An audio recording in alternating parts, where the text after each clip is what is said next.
It's weekend preview time. We have a lot of action to talk about, including in the Premier League, West Ham against Manchester United, Chelsea against Leeds, Liverpool against Wolves, and of course, the North London derby as Arsenal and Tottenham face off. We have Sevilla, Real Madrid. We have a lot of European content as well as MLS. We have Jimmy Conrad and Heath Pearce. Stay right here because weekend preview Que Golazo begins right now.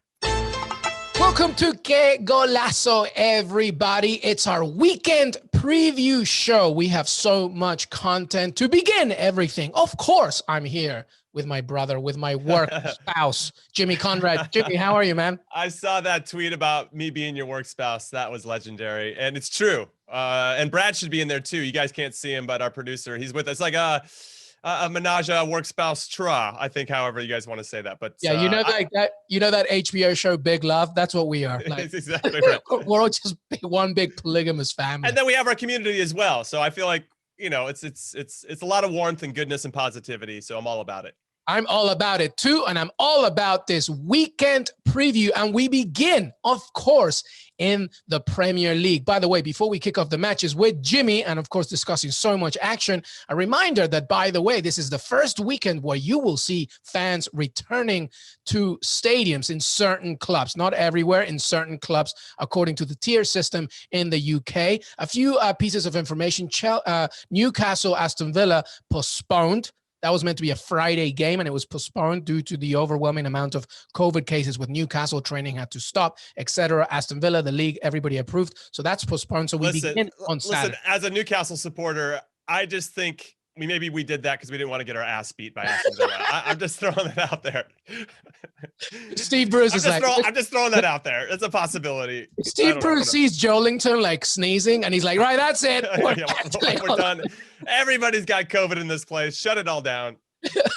That's exactly what happened. But anyway, that was meant to be the Friday game, so no Friday game. So everything begins on Saturday. As I mentioned, a lot of action, and we're not going to do this chronologically. We're going to begin with the North London derby, Jimmy Conrad, a huge game as Mikel Arteta looks to finally get back on track. As we are taping, obviously, they still have the Europa League game to take care of, but this is a very big game in the Premier League as they face high-chasing, high-flying Tottenham Hotspur.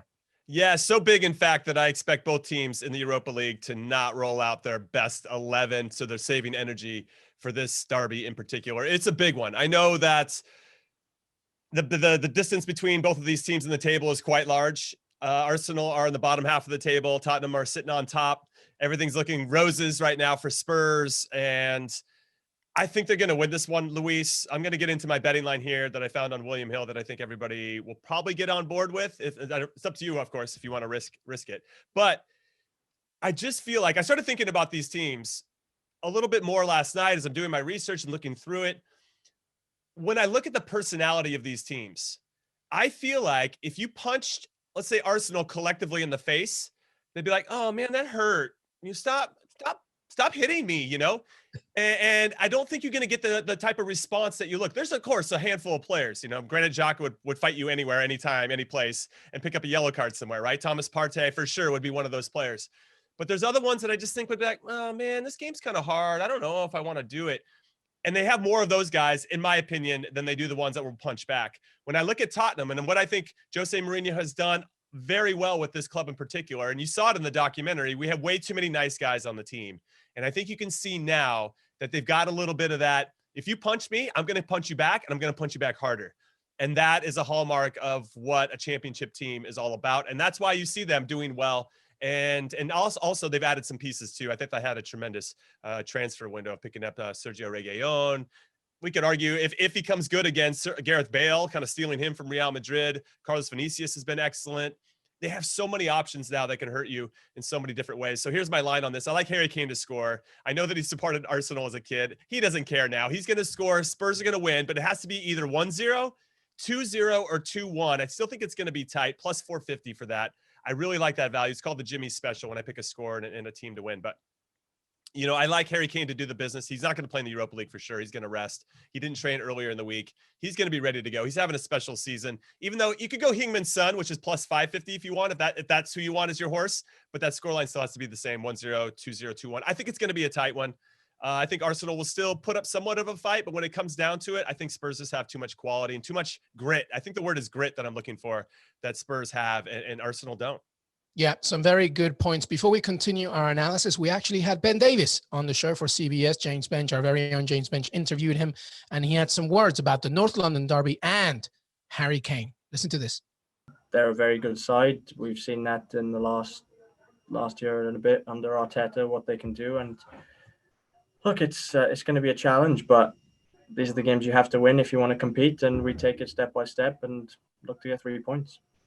I've seen him work on all aspects of his game since he started, and he's been phenomenal for the last few years. But to add another dimension to his game, which is, it's been there, but I think he's done it for us in the past, but it's just on a more consistent level, and it's getting the plaudits it deserves now. He's an amazing player, and if he can keep doing these things consistently, he will rightly be applauded as one of the best in the world.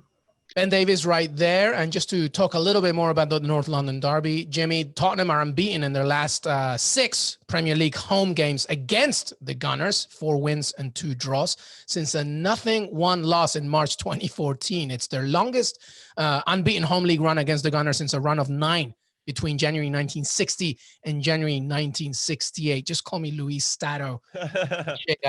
So this is a big one. We talked a lot about Tottenham here. Jimmy, thoughts on Arsenal? I mean, what is happening? We had you talking about it. Aaron West was here. Just when we think that the identity's back, you think that they're regressing. What do they have to do to win this game? I think they need to score first. Frankly, if they score first, I think that will give them the belief that, all right, maybe we can go on and win this game. Maybe we can survive the toughness that Spurs do have and have shown and displayed throughout the season. That would do a lot. And I honestly think it has to be like a certain player. If Lacazette scores, for instance, he might go on to score a second one. He's that type of confidence player. Nicola Pepe is another one. If he gets a run out, obviously he's been feisty lately. He might punch back. He's been headbutting people and all kinds of crazy stuff. Pierre-Emerick Aubameyang's under a great deal of pressure. He signed a big contract and has been kind of lackluster since.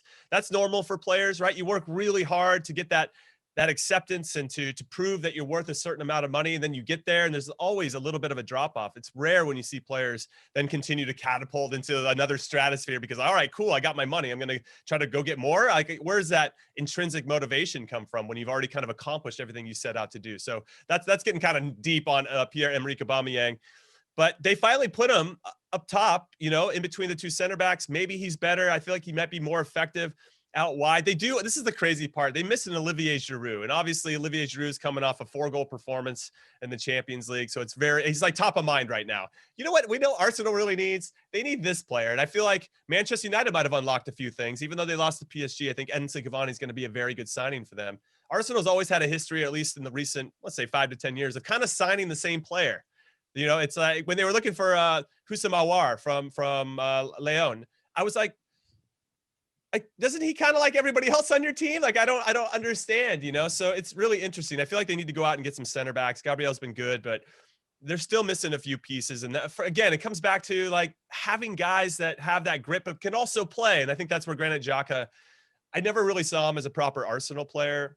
He's got like a lot of other good things, but he doesn't really fit the Arsenal molds, so it's interesting. I questioned some of their signings in the past, and some of them haven't come good. Lacazette, I think everybody expected more out of him. Pepe, obviously, they paid a whole bunch for him, and he's lacking confidence and lacking where he fits into the team. And Mikel Arteta, I wouldn't want to be that guy right now. I'm just waiting for the banners outside the Emirates to say Arteta out. I just think that's how fickle the Arsenal fan group can be sometimes. Yes, sometimes. Yeah. 24/7. Yeah. You know what? Arsenal fans, come at me. I don't care because I grew up with this stuff. I've been to Highbury. I grew up near there. Like, I know exactly. My best friends are Arsenal fans. I know everything about you. All right. North London derby. Listen, my points. The only thing that I will add to your very good analysis of Arsenal is that I fear that when Mikel Arteta's system and his team is down, the last kind of a strategy that you want to play against is a Mourinho system, because Mourinho's just going to be like, all right, what do you have? And if you don't have anything, then we're just going to keep punching you in the face and be, like you said, more aggressive. The other point, I think, is that I don't know if Mikel Arteta needs to reconfigure, at the very least, what he wants to see from his trio up front, like positional base, because I just think that if you're going to try and attack, so you have Sergio Reguilón on one side, right? Trying to go forward, getting those crosses in, etc. Doherty as well. Then I feel like Arteta's system should be, you know what? I'm actually going to use a dose of your own medicine, Tottenham. I'm going to wait and see what you do. And then I'm just going to counter. But Arteta's not that kind of manager, I feel. He likes to have the ball. He likes to have the possession based, and also doesn't really, do that much in the final third. And I feel that might be the Achilles heel looking into this one. No, it's great analysis. I agree with you on that. And I just think that Mourinho's team does have an identity. They're very confident in how they're playing right now, and Arsenal isn't. And sometimes that can make the difference, which is why I said if Arsenal does score first, that could put pressure on Spurs in a different way and give, obviously, Arsenal a lot of confidence to do so. I just still think that's going to be a big order. If Chelsea, who are unbeaten in the last 15 games and are banging goals all over the place with some of the world's best attacking players, can't score against Spurs, it could be a tall order for Arsenal, but maybe set pieces. Maybe there's something there that can make it happen. I'm not going to discount Arsenal, because as we've learned with derbies all over the world, where you are in the table doesn't matter when you're playing against your biggest rival. So I don't want to discount them, but I really feel like Spurs have the edge here, and I think Harry Kane's going to hit the score sheet. Yep. And from the numerical perspective, Arsenal are in 14th as we speak. And, a loss means quite a bit to them in terms of, reaching that top four. It doesn't matter what you think about it and how early it is. It's still a big deal. Let's move on and let's talk about West Ham against Manchester United. That's the late kickoff in local time, 12:30 Eastern here in the US. And this is actually the very first game where you'll see fans in the Premier League. We know that Arsenal will do it in Europa, but in the Premier League, this will be the first game with fans. And this is David Moyes facing his former team. There's a lot of really interesting caveats here in this one. What do you got for us? For me, it's going to come down to the same question we ask anytime we preview Manchester United. What team are they going to roll out? And for me, in this one in particular, they're not going to roll out their top team, because they have to win or get a draw in Germany against RB Leipzig midweek. And that game itself, for them to get the Champions League knockout rounds, is worth so much money and visibility and brand building for them, which is very important for the Glazer family and Ed Woodward in particular. So I expect a kind of makeshift Manchester United team. Again, I was trying to find some good value for everybody. Maybe Paul Pogba gets a run out. He'll probably take the penalties. I don't expect Bruno Fernandes to play in this one. They need him as fresh as possible for RB Leipzig, who are very good in midfield and will really crowd Bruno Fernandes in that one. So they need him as fresh as possible. I like Mason Greenwood to score anytime at plus 200. If you got Paul Pogba scoring anytime, it's plus 400. I think both of those guys will start, and I think they will have an impact. West Ham have been very good, though. And Jared Bowen in particular had the goal and assist against Aston Villa. I'm sorry about that. That game's a little sketchy anyway for you, Luis. He's a player that when he had a goal in one game earlier in the season, he scored the next game. He's a confidence player as well. He's very young. They got the second best home record in the Premier League, West Ham. That might be a little unknown stat for everybody, but United have won all 4 away games. So if you just want West Ham to win straight up, it's plus 109. Manchester United is plus 109. And then for the draw, plus 240. I could see a draw here. So what I do sometimes on William Hill, this might be cheating. I don't know. Can you cheat? I don't know if you can cheat William Hill in any sports books, but I try to look at different things. And there's this one area of it where you can see, or you can bet on the exact score lines. So I'm like, I'm going to go there and see what the odds makers think the scoreline is going to be. Which one is their favorite or their, who's betting it the most or whatever. 1-1 was the exact score that had the best. It was plus 500. So I don't know if it's going to be that, but I thought that was curious that they think that 1-1 is going to be the score line. So that was always interesting to me. And I'm starting to do that a little bit more. So I'll give you guys more context with that with regard to my bets. So 1-1, I could see that for sure. But just to be safe and maybe get away from the result a little bit, I think Pogba, who probably take the penalties because Bruno's out, like I said, and Mason Greenwood could hit the back of the net. He's due, I think, and he should get all 90 minutes in this one. Yeah, a draw is definitely one that you could see, especially as you mentioned that Manchester United has to look as well ahead to what's coming up and securing the Champions League spot. Listen, West Ham is on a great run, right? 5th in the Premier League, 17 points. They beat Aston Villa, and David Moyes is feeling good. Antonio returns after a hamstring injury. Said Ben Rahama looked really good when he came on. There is confidence. My only thing. Here we go. It's just, everybody already knows what I'm going to say. It's David Moyes, okay? Like the win against Aston Villa, 3 points, the most important thing, no doubt. But listen, less than 40% possession, only 2 shots on targets which happen to be the goals. Fair enough. But when you're that secluded, when you're that restrained, when you're focused so much more on the counter and less on creativity, it's just, I worry a little bit about what's going to happen. But I think it's the luck of the draw, the fact that they're facing a Manchester United side that's being very precautious. Like I'm reading right now that David De Gea, was a little bit uncomfortable in that Champions League game. I don't know if he'll play in this one. You mentioned, of course, Bruno Fernandes might get a rest. Marcus Rashford as well, I think picked up a knock, not a very serious one, but one that we might have to watch out for. So I don't know. I just don't know. I feel like Moyes will be, if he used 5 defenders against Villa, what's he going to do against Manchester United? I agree with you 100%. If Ole Gunnar starts any of those guys with RB Leipzig midweek and then Manchester City the following week, right, the Manchester Derby, I think he's going to try to grind out a 0 or a draw on this one and hope that West Ham is thinking the same thing, because that's kind of David Moyes-esque, right, to try to just grind out a draw. I do want to say in defense of David Moyes, they beat Wolverhampton 4-0 this season. They went to Leicester and beat Leicester 3-0. They drew with Manchester City. They had that 3-3 miraculous comeback against Tottenham. There is something about this West Ham team that we can't deny anymore. And I think the stats back it up. They only lost to Liverpool. I always say only 2-1. They took down Villa off controversially, but they still got the result there. They're beating the teams they should beat, which is kind of un-West Ham-like. They beat Fulham 1-0. They beat Sheffield United 1-0. I'm like, who are these guys? 5th in the Premier League, Jimmy. I get it. You can't argue it. They've scored more, they've scored 17 goals and only conceded 11. Fair play. It's just weird to me that I see performances, the ones that you just mentioned, and then a really sort of restrained performance against Villa. But granted, they won. So who's to knock them off, right? But I'm with you. I'm with a draw here. The schedule is crazy for them. They got United, then they go to Leeds, then they got Crystal Palace, which is a London derby. They got Chelsea, which is another London derby, and then it'll ease up a bit with Brighton, and then they have Southampton and Everton. Like, these next 3 weeks, for me, are really going to determine if this West Ham team is for real and if they can really push on and do something special in the second half of the season. I think we could all sit here and probably go, probably not. But given the results that we just discussed, who's to say? They just are, there's something about them that's a little different than in years past. Yeah, but definitely not. I think they're treated like a balloon. I feel sorry, but I still, but enjoy it while you can. Let's move on, because there's another big one earlier that Saturday, as high-flying Chelsea, the beautiful Olivier Giroud, and high-flying Chelsea hosting Leeds United, Marcelo Bielsa's Leeds United.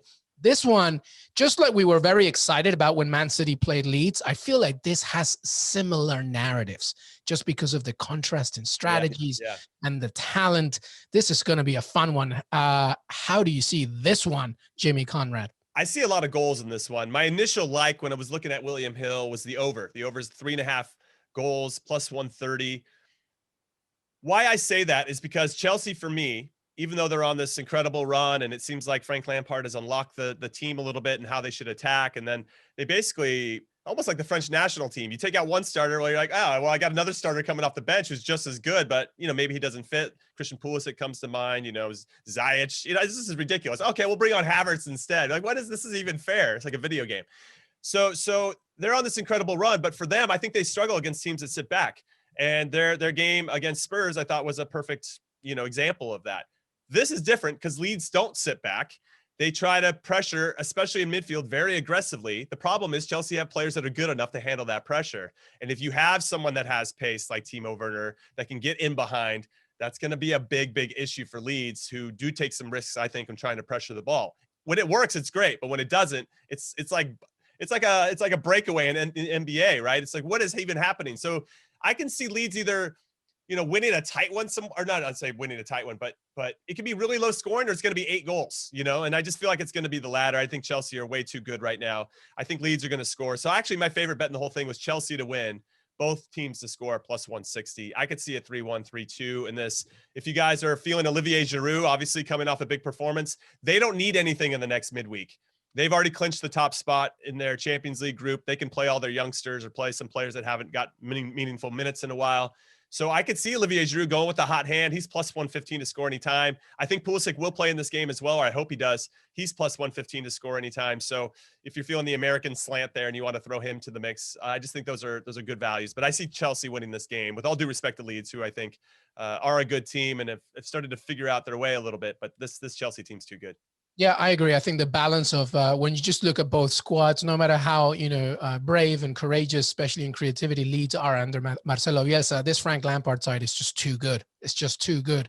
And you have to look at that. You mentioned Pulisic coming back. There's just too many weapons. When one doesn't work, well, just use another one. When another one doesn't work, just use another one. So, and I think they know what Leeds are all about. And then when you add the tremendous inclusion of somebody like Edouard Mendy in goal, who's just so secure of what he does, especially when defending corners and set pieces, which is also where Leeds can be very dangerous, then you would think, I think a Chelsea win. By the way, Pat Bamford, he signed for Chelsea back in 2012 as a teenager, right? But failed to make obviously a senior appearance for the Blues. Revenge time.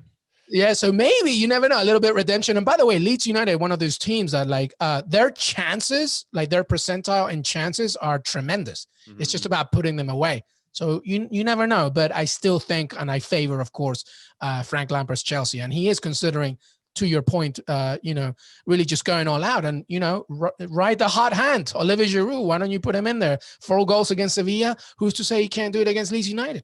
Oh, he can, and he most likely will if he starts. He might go back to Tammy Abraham at that point, and then, I think it's probably similar odds for Tammy Abraham to score anytime, too. But yeah, I respect what Leeds is about, and I think they're putting the pieces in place to be very successful for a long time. But I don't think I thought they don't have a chance in this game. I just think it's going to be very unlikely. Yeah. When we come back, a very quick drop. When we come back, a little bit more Premier League, and then we'll get straight into it. And we welcome Heath Pearce later on to talk some Major League Soccer. Stay right here. Welcome back, everybody. A little bit more Premier League action here before we keep talking about Europe and anything else. And when we welcome Heath Pearce to discuss MLS. Jimmy, Liverpool Wolves. Interesting one. A lot of narratives in this one as well. That's a Sunday game, 2:15 Eastern. The last game of the weekend. Right. How do you see this one? So for me, first and foremost, this is the Diogo Jota derby. He surprisingly got signed out of nowhere to Liverpool. Everybody was like, what? Why would you sign? He doesn't even start for Wolves. And the guy has been a revelation for Liverpool and arguably maybe the best transfer window signing, at least in the Premier League. So fair play to Liverpool for doing their homework and for their scouts and Jurgen Klopp, everybody involved, for giving him a chance. And he's been excellent. And I think the perfect piece to continue to motivate Mo Salah and Sadio Mane to stay on their game, and Bobby Firmino to continue to pick up his levels as well and really challenge those guys not to get complacent. And I mean, I can't say enough about Diogo Jota. On the flip side, I can't believe Wolves let him go. They had this guy in his team. They're like, sure, we'll take 40 million for him. I think maybe they were underrating his ability a little bit. And unfortunately, due to Raul Jimenez getting hurt, and we're glad that he's okay, even though I think it's going to take him quite a while to get back into the team and back to playing regularly. They could really use Diogo Jota. I like, as much as I like Wolves, and I think they're going to be compact, I don't think they're going to do the business here. And the lines that I have for this one that I thought of interest for you guys was Diogo Jota to score, which I thought was pretty funny. Anytime, plus 110 for him. Liverpool. So I don't know I'm kind of curious where you think the scoreline is going to be on this, Luis, because I can make a really strong narrative for why I think Liverpool is going to win and get over 2.5 goals, because that's the line, 2.5. The over-under's 2.5. That's plus 105. But if you go the under at 2.5, it's plus 280. And I could see a 1-0 game here too. I mean, it was not easy for them to break down Ajax midweek, even though they had all their best attacking players starting in this game.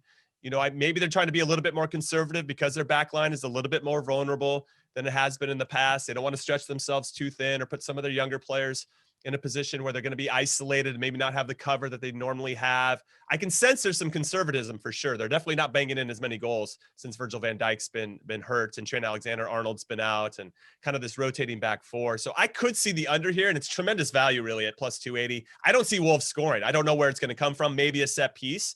I don't know who else is going to step up for them without Jimenez. Some of their other players that you normally count on haven't really been performing either. And I could think this could be a long day. There's also another line I like, Mo Salah to score and Liverpool to win 1-0, which is more than possible, 2-0 or 2-1. I don't know what the line is on that. I know it's plus 333. Sorry, plus 333 on that. That's good value too. It just depends. Sadio Mane is similar. It just depends on who your horse is. Sometimes when I pick a player, it's always the other guy that scores. So take that into consideration. The George Costanza philosophy, whatever you do, just do the opposite. Pick the opposite. Listen, to echo just your points, sneakily, Liverpool are currently enjoying their second longest unbeaten home run in English top flight history, 64 games, since not losing at home. It's pretty good. And Liverpool has won 53 of these. And, against Wolves, they've just lost one of their 12 Premier League meetings with them, winning each of the last 7 in a row by an aggregate score of 15-2. And when you take away Raúl Jiménez, wish him the best recovery, it's going to be very difficult, I feel, for Wolves to do this. So I agree with you. I see Liverpool win. And wouldn't it be – I mean, Diogo Jota is definitely scoring this. Whether it's 1 or 2, we'll see. But just like Chelsea, they don't have to worry about the Champions League anymore.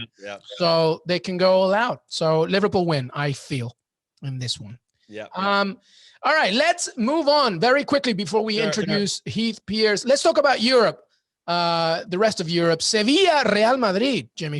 Yeah, there's 3 games I'm really looking at in Europe. We'll start in La Liga in Spain. Sevilla plays Real Madrid. And what's interesting is that they're both coming from really poor performances in Europe. Sevilla lost 4-0 to Chelsea. Real Madrid shockingly got beat by Shakhtar Donetsk.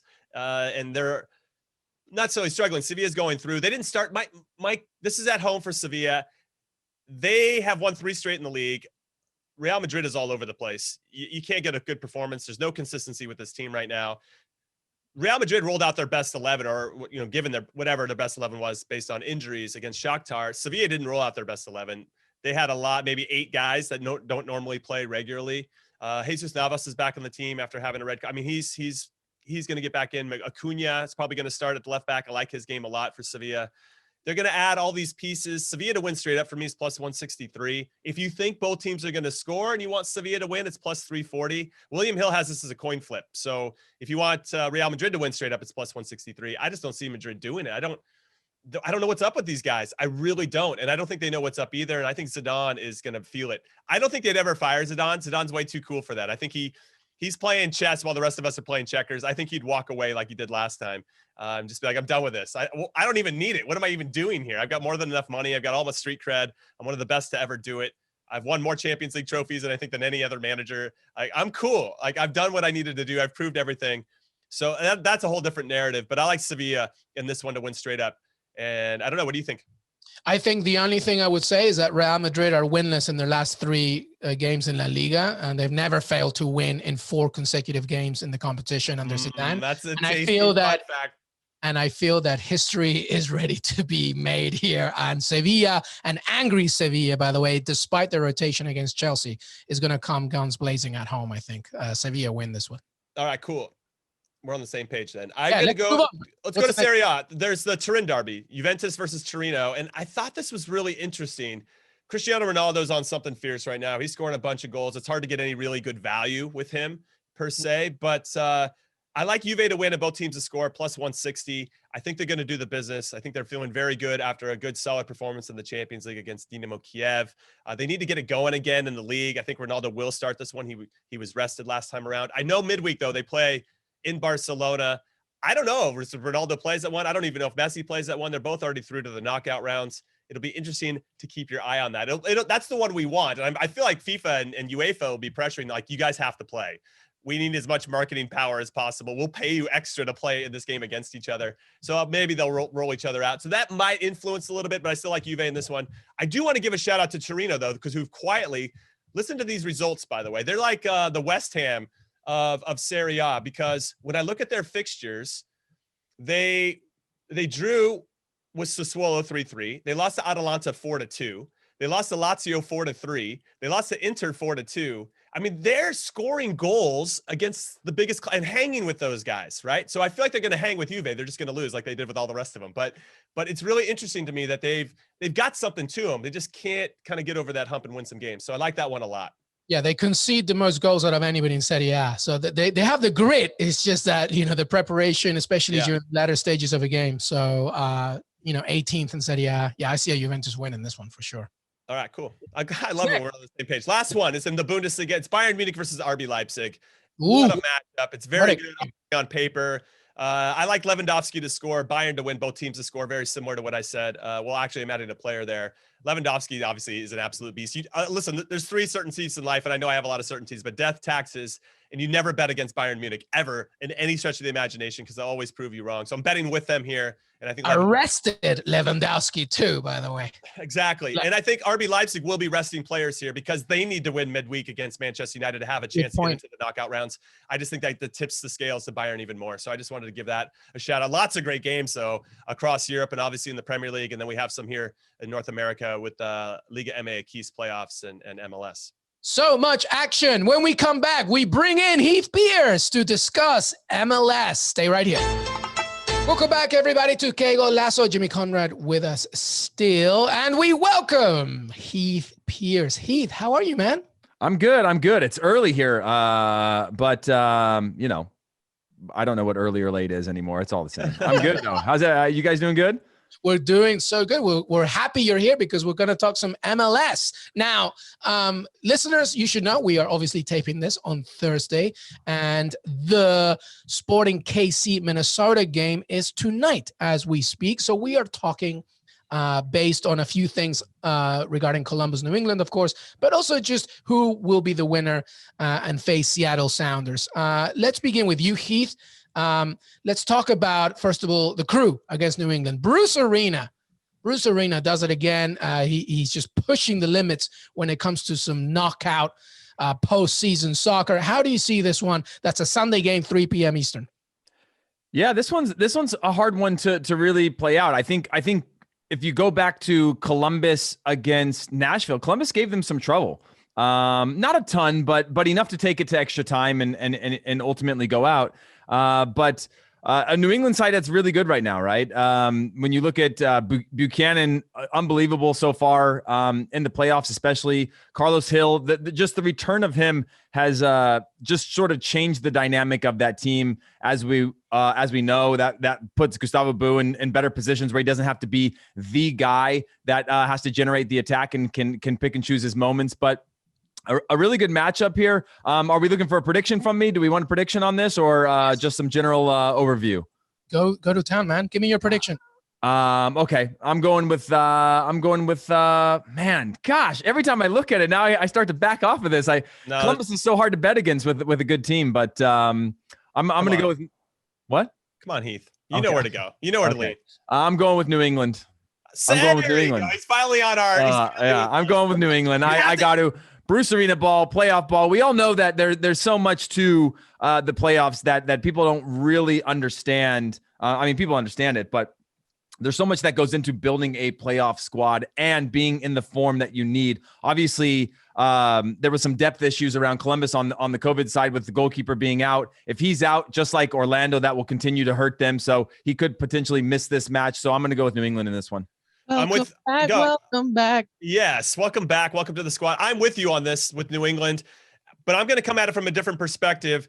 If you guys remember, there's this famous clip when Caleb Porter is managing the Portland Timbers and Bruce Arena is managing the Galaxy. The Timbers score a big goal, and Caleb Porter turns to the Galaxy staff, most notably to Bruce Arena, and is losing his mind and basically telling him to F off. We've got this, and it's so insane that he would get to that level. And actually, it's one thing to do that when you're not looking at the staff. You're not actually trying to, gesture to them to go, go F yourself or whatever. That's what he did. And I feel like Bruce Arena has something to, obviously there's a little payback there, and you don't forget that type of stuff. Caleb Porter for me is too emotional when it comes to maybe trying to overcome his mentors or to overcome people he looked up to as a coach. I think that's going to permeate into his team. I think he's going to be super vocal. He's already a vocal guy from what I understand in the locker room. Like, he's already going to be way too into it. Not to say that his players won't buy in, but I just feel like the approach of Bruce Arena and his pragmatism and the way that he organizes his teams and he leaves the emotion out of it is going to have his guys in a better spot. They're not going to be in this emotional spiral that I think that Caleb Porter could be in, especially when New England's done a very good job of scoring early in these playoffs, right? And I think that changes the outcome and changes the implications of what you're doing at halftime and the tactics. And if they can do that again, I think Columbus is going to have a tough time, despite my admiration for Pedro Santos and José Zardes and Darlington Nagbe, terrific players, and they've done a great job this season. And their defenders, of course, Mensah in particular in the back. I think they're good. I think they're solid, but I just think that emotion could work against them, and Caleb Porter is going to be asking crazy stuff that Bruce Arena won't of his team, and I think that steadiness will be better for New England. Jimmy, just for context, give people the overview of Bruce Arena. You played a lot of your caps under Bruce Arena. Like, what is it that he would bring to a moment like this? Like, what is Bruce Arena saying in the locker room? What is the week leading up? What is the atmosphere, right? You have so many different coaches, so many different styles, especially the being so polar opposites of a Bruce Arena is a Caleb Porter. What is it that, just give us a little, for people that don't know who a Bruce Arena is. So I always felt very prepared under Bruce, and I always knew what my role was. It was very clear what was expected out of me. And I never felt like there was any pressure. You know, I didn't feel like he felt pressure. I felt like he was always cool and calm. And this is what we need to do. And if we do these things, we put ourselves in a good chance to get a result. What I also liked about him, and I'll kind of use him as a contrast, I'll use Bob Bradley as an example because they were my back-to-back national team managers. When I was with Bruce, I always felt like we had a chance to win. Like, he was putting us in a position and gave us a little bit of that attitude that Bruce definitely has. And that's what makes him as successful as he is. He's got that confidence, and that confidence comes across in his teams. We know what we want to do. Here are our roles. Let's execute. And if we do these things, we'll win. When I was with Bob, just to use, again, just as a contrast, excuse me, it's not better or worse. Bob obviously had tremendous success with the national team as well. I always felt like Bob put us in a position like the other team's better than us, you know, and always put us in a formation that felt like we have to survive to potentially win this game. And it was more of a hope than a certainty. And I think that Bruce is very good at that, at instilling this kind of confidence that isn't for everybody. There's a lot of people that think Bruce Arena is super arrogant. I'm not one of those people. I've obviously seen behind the scenes, and I get where he's coming from, and I understand how he needs to motivate his players. Regardless of this, let's even if Caleb Porter is super emotional, the players know Caleb at this point. They've seen him in all ranges of emotion. They're going to go out there. They're going to go do what they're going to do despite this thing. But I think it can be distracting if you have a manager who's all over the place, who maybe can't handle the pressure, that wants to win so badly. He's overthinking. He's tinkering too much. We can look at Pep Guardiola with Manchester City, right? He in Champions League, he's like, oh no, we should put this guy here and that guy there, and you know, all these players are going to do this, and then they end up losing because they get away from what worked in the first place, which is like, dude, you got the most talented players in the world, put them in a good spot to win and let them go. Don't handcuff them, you know. And I think Caleb Porter could, given what I know about him, could do the same, and that could hurt Columbus. There's something to be said about a manager's sentiment, and the way that he is can translate and echo itself on the players as well. So they might be, players like Carles Hill, for example, will be looking at Bruce Arena and he'll know exactly what he needs to do because Bruce Arena will be very direct. We know that Jimmy Conrad has to leave, by the way, so we'll drop the mic to you if you have anything else that you want to say from the other side. We know that Sporting KC Minnesota plays tonight, but either way, you still see Seattle as one of the favorites, right? No question. They're the favorites until proven otherwise. They're the defending champions. They don't have to worry about Toronto FC in the final again for 3 out of 4 years or whatever. So they look very good. And I'm glad that I'm staying out of the whole Sporting Kansas City conversation. I played for them for 8 years, and my bias would show in that one. So I'll let you guys handle that one. I wish them the best of luck tonight. And I look forward to speaking to everybody on the pod again next week. Thanks for having me. Jimmy Conrad, always good to have you, brother. Stay safe, and we will see you next time. Thank you, Jimmy. Welcome back, everybody. We wrap everything up with my man, Heath Pearce, as we continue to talk MLS. Just a few more things about the Crew in New England, Heath. The latest news that we have as well, because the Crew has had some, obviously, problems with COVID, et cetera, and the squad. According to the latest, they received no additional positive COVID-19 tests as of late Wednesday. You know, as we're taping, that might change, but that helps a little bit. And also, by the way, they're meant to be welcoming some fans for this one, and that might be a big thing. Look, I think it's hard because I've played in my career in front of empty stadiums, right? Yeah, what's that like? What is that like? It's hard. It's a big difference, right? It wasn't until, and I think I've said this before, but when I started my career in Denmark, most of the teams you played against were 6 to 10,000 seaters, but they typically fill a house, right? And you'd have a good atmosphere, 10,000 in a 10,000 seat stadium, pretty good atmosphere. And then you'd have a few where, you know, my team was only 5 years old at that point. We had very few fans there, but then you'd travel away to an FC Copenhagen and it'd be a packed house, or a Brøndby, it'd be a packed house. And it wasn't until I played with the national team against Germany before the 2006 World Cup where I was like, oh, this is what it's like to have home fans and feel very, very far from home. Now, when you start to tinker with percentages and things like that, it feels good to have fans in your stadium. It feels good to have the validation when things are going well. But I don't know if outside of a full stadium or a full type of atmosphere in your supporter sections and those things, if it's really going to make a difference for the home team, right? You're not really feeling that 12th man as much. And so, and again, I maybe it's been so quiet for so long that makes the huge difference. I don't know. We're in unprecedented times, so it's hard for me to put myself in that scenario and say, oh, 2,000 fans or 10,000 fans or 20,000 fans would make a big difference depending on the size of the stadium. But it certainly is a boost for sure, because big moments, a Meg, drawing a foul, a bad referee call, those types of things start to create that atmosphere of a home-like thing. Regardless of the fans, you start to feel that energy and feed off of that. Yeah, and I think there's another caveat to it, of the fact that not only like if you welcome fans, regardless of that number, it's kind of weird as well because they're doing it in, the playoffs. It's not just like a regular team like game. So that could add a little bit of pressure. And we had Gabby Agbonlahor earlier a few weeks ago, and he said something about this, and I've said it a few times here on the pod, but I'll say it again, which is, by the way, of course you had him on this show. Oh, we've had Gabby, we've had Emil Heskey. I mean, I'll just bring everybody on. I'm waiting for Super Jack Grealish, and then we'll make it happen. Brad Guzan has an open invite at all times. Brad Guzan can come. Has a key to your apartment. Sure, if he wants. Like, doesn't matter to me. But he said basically the other component about a lot of fans as well, especially if you're in a really enclosed stadium, is that as much as they can be the 12th man helping you, they can also be the 12th man pushing you to like really up your game. And, if you're like, for example, a fan that's super close to the corner flag, like, and you're taking it and your team's losing, like, you will hear it. But this is different because we don't know the number and everything. So to your point, we don't know how much of an impact it will make. I will say, by the way, and I'll give this quick little story. When I was playing in the Bundesliga, we had lost 3 or 4 games in a row. We got a letter from the fans that said, hey, we as fans are not satisfied with the effort being put out by the team. We are not going to cheer this weekend until we see effort. And so you have the ultras in the corner, and then the rest of the fans in the stadium sort of feed off them. They start the songs, they stop the songs, they start all of the rhythm comes from one corner. And that's what happened. We went out on the field, a full stadium, and it was silent. 5 minutes, 10 minutes, silent. And you could hear a pin drop in there. And we were pushing and really trying to show an effort. And then after about 15 minutes, I'll send you the video so you see it.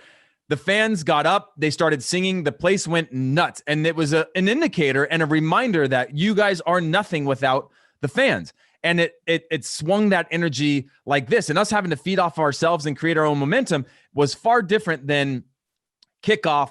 Fans go crazy. We had the pregame song where all the fans sing the club song and all the things that really give you that emotional connection to the club and the energy for kickoff.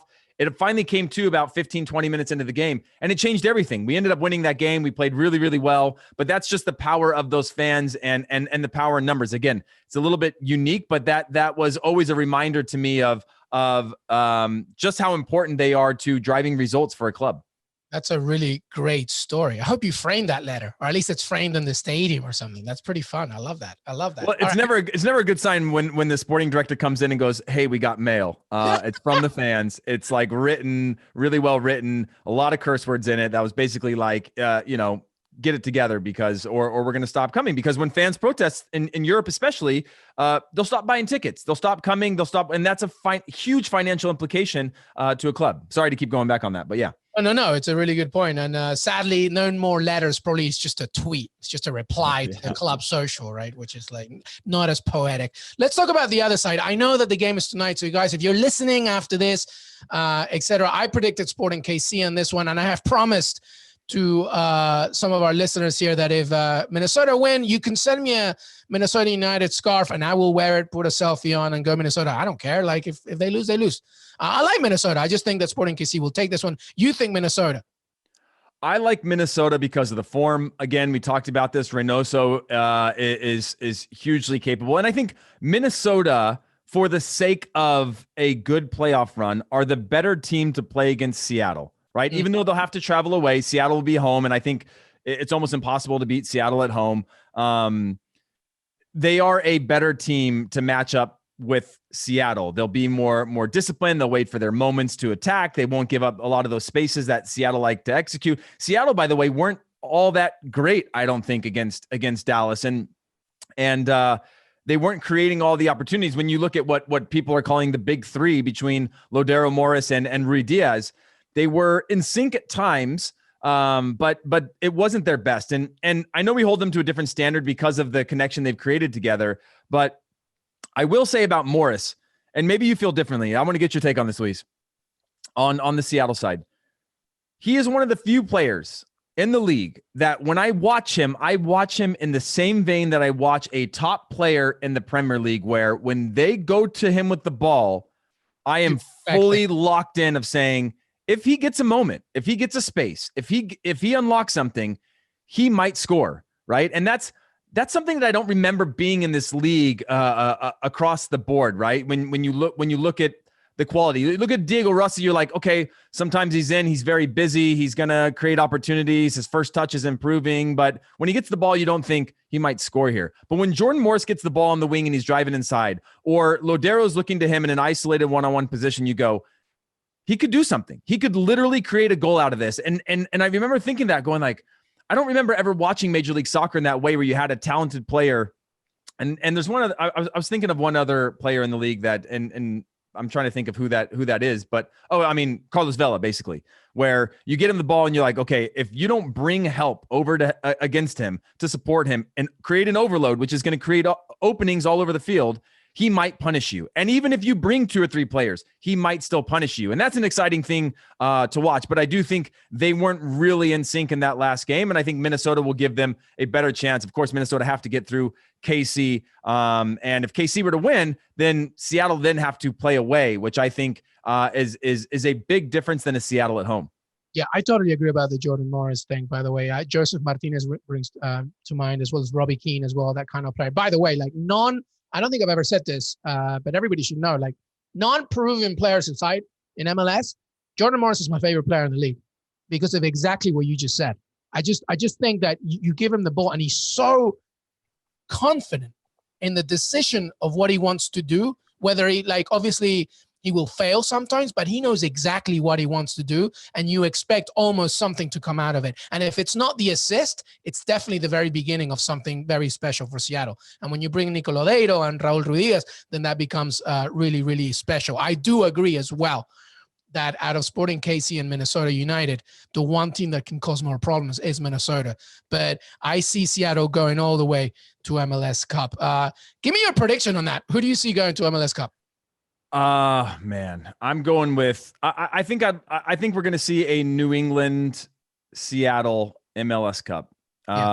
In Seattle, this is where, they really solidify themselves. By the way, there's still a potential coaching change in Seattle because Schmetzer doesn't have a new deal. And I don't know if that's him. I don't know if that's the club, but how is there not anywhere else in the world? You're like, whether you think it's the coach or not, you're like, something is happening here, and it's been proven time and again. Yeah, we've got the players. Yeah, we've got the experience. Yeah, we've got the stadium and the fans and all, we've got this club that's made playoffs every single year. But Schmetzer is one where still a deal up in the air. But I think I'm going to go with New England against Seattle in the final, with Seattle winning it. And it feels lazy when you say that, when you say Seattle, but like, I don't know who beats them. Well, it's because you want to be romantic and imagine that maybe Bruce Arena could go all the way, but that's just too far-fetched. But I'm going to go with exactly the same narrative. I think that it's New England at Seattle, but I'm going to go with a New England win. Let's just keep riding this Bruce Arena ball because, if there's something that we just heard from both you and Jimmy is that there is such a thing as like, I've been here before. I've been in bigger stages as well, both internationally, domestically, and I can take care of business. And I think that not having fans, or I don't know what the limitation will be on MLS Cup, might be an impact. But if there's a manager that can disrupt creativity, it's Bruce Arena. And I feel that could happen. Yep. I think Jimmy really painted the picture. I only played under Bruce in 6 of my caps. And then for an all-star game, which was more of like, Bruce at, ultimate casual mode.